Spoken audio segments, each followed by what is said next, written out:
মধ্যরাতে ভয়াবহ অগ্নিকাণ্ডে পুড়ে ছাই বাড়ি ও পোশাকের দোকান, দগ্ধ ৩ কোটি টাকার ক্ষতির আশঙ্কা আচড়া, সালানপুর দাতা। শনিবার গভীর রাতে সালানপুর ব্লকের রূপনারায়ণপুর সংলগ্ন আচড়া গ্রামে ভয়াবহ অগ্নিকাণ্ডে একটি তিনতলা বাড়ি ও নিচতলার পোশাকের দোকান সম্পূর্ণ পুড়ে ছাই হয়ে যায়। আগুনে একই পরিবারের ৩ জন গুরুতর অগ্নিদগ্ধ হন। ঘটনায় এলাকা জুড়ে চাঞ্চল্যের সৃষ্টি হয়েছে। এর সামনে রেখে দোকানে বিপুল পরিমাণ নতুন পোশাক মজুত ছিল। শনিবার রাত প্রায় ১:৩০ নাগাদ আচমকাই দোকানে আগুন লাগে। অল্প সময়ের মধ্যেই আগুন গোটা দোকান ও বাড়ির একাংশে। পরে ঘুম থেকে উঠে আগুন নেভানোর চেষ্টা করতে গিয়ে উদয় ঘোষ, তার স্ত্রী পম্পা ঘোষ এবং পরিবারের ১২ বছরের এক কিশোর আগুনে দগ্ধ হন। উদয় ও পম্পা ঘোষের পা থেকে হাঁটু পর্যন্ত গুরুতরভাবে পুড়ে যায়। কিশোরটির হাতও মারাত্মকভাবে ক্ষতিগ্রস্ত হয়েছে। খবর পেয়ে রূপনারায়ণপুর ফাঁড়ির পুলিশ ঘটনাস্থলে পৌঁছে স্থানীয় বাসিন্দাদের সহায়তায় ছাদ থেকে পরিবারের সদস্যদের উদ্ধার করে। প্রথমে তাদের পিঠাকিয়ারি গ্রামীণ হাসপাতালে নিয়ে যাওয়া হয়। পরে শারীরিক অবস্থার অবনতি হওয়ায় তাদের আসানসোলের একটি বেসরকারি হাসপাতালে স্থানান্তর করা হয়েছে। বর্তমানে সেখানেই চিকিৎসা চলছে। আগুনে দোকানের সমস্ত পোশাক, আসবাবপত্র ও অন্যান্য সামগ্রী পুড়ে ছাই হয়ে গেছে। বাড়িরও ব্যাপক ক্ষয়ক্ষতি হয়েছে। প্রাথমিকভাবে শর্ট সার্কিট থেকে আগুন লাগার আশঙ্কা করা হলেও অন্য কোনো কারণ রয়েছে কিনা তা খতিয়ে দেখছে পুলিশ। উল্লেখ্য, দগ্ধ পম্পা ঘোষ সালানপুর পঞ্চায়েত সমিতির প্রাক্তন নির্বাচিত সদস্য ছিলেন।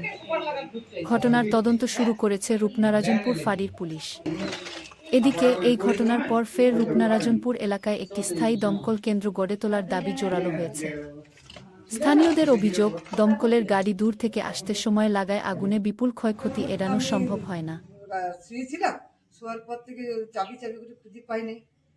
তারপরে বৌমা সিঁড়ি থেকে কষ্ট করে খুব পুড়ে গেছি, কিন্তু ওর মানুষটা যে নেমে এসেছে সেটাই আমার ভাগ্য ভালো। মানে কিভাবে আগুনটা লাগলো জানতে পেরেছেন? কিছু নিজের গ্যাসটা কোথায় চলে গেছে ওর কাছকে, নিচের থেকে উপর থেকে। মানে কোথায় আগুনটা কোথায় প্রথমে লেগেছে? না আপনার আসে না, উপর থেকে না, আমরা ভিতর আছি, হুড়কা লাগাই কিভাবে লাগান নিয়ে গিয়েছি মানুষের কাছে। আচ্ছা, কেউ আগুন লাগিয়েছে মনে হচ্ছে? লাগান নিয়েছি, আগুন লাগিয়ে দিয়েছে মনে হচ্ছে। লাগিয়ে দিয়েছি। সেই গ্যাসটা বৌমার গায়ে গোটা ছেলে দুটো বাঁচাতে গিয়ে নিজের শরীরটা পুড়ে গিয়েছে। আচ্ছা, এটা কি কিসের দোকান ছিল? কাপড়ের দোকান। সব পুড়ে গেছে? হ্যাঁ, সব পুড়ে গেছে। আচ্ছা, বাড়িতে কাপড় ছিল, স্মৃতিগত জিনিস ছিল, সবকিছুই ছিল। সবকিছু লেডিসেরও ছিল আর মেয়ে ছেলেদের জামা প্যান্ট কাপড় সবই ছিল। আচ্ছা, আলমারি ফালমারি কিছু পয়সা পাতিও ছিল। আপনি কে হন? আমি মা। ঘটনা কি ঘটেছে ওটা জানি না। যেমন সকাল এলাম, সকাল এসে দেখতে পেলাম কি ওটা ঘরটা আগুন লেগে পড়ে আছে। এখন আসার পর ওটা ঘরটা টাইলস মার্বেল যা যা ছিল মানে সব পড়ে গেছে, ঘর পর ভেঙে গেছে। এখন ওটা ঘর আগুন লেগে ঠাকুর রুম তো আগুন লেগে আছে। এখন শাড়ি দোকান ছিল একটা এই জায়গাতে, এই শাড়ি দোকানটা পুরো একদম জলে নষ্ট হয়ে গেছে। শাড়ি দোকানে বলছে কিছু নেই এখনো। তারপরেও এখনো বলতে গেলে ঘর থেকে যা অতটা গন্ধ বেরিয়ে যাচ্ছে, ধোঁয়া বেরিয়ে যাচ্ছে ঘর থেকে, ঘরটা বলতে গেলে এখন সেই অবস্থা নেই। মানে সম্পূর্ণ পুরো ছাড়। কোন জায়গায় ঘটনাটা ঘটেছে? ঘটনাটা ঘটেছে তোমার এদিকে আমাদের পড়ছে কোথায় সামনে রোড আছড়া, এদিকে আমার ঘোষের বাড়িতে।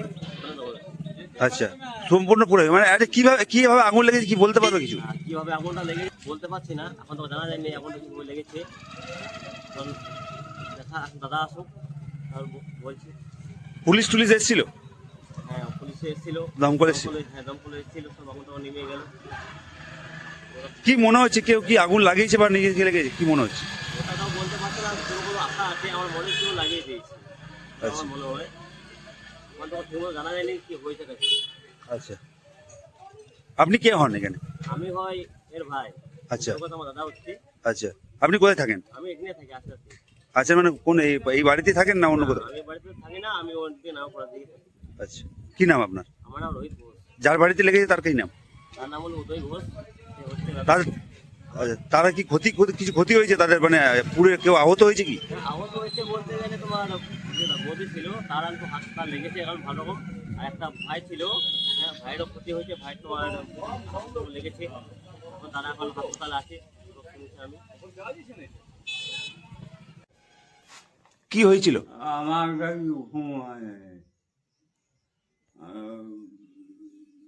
ছিলাম, ওনার হলো নয় 12 সময় আবার খেলাম তারপর ঘটনাটা বলো।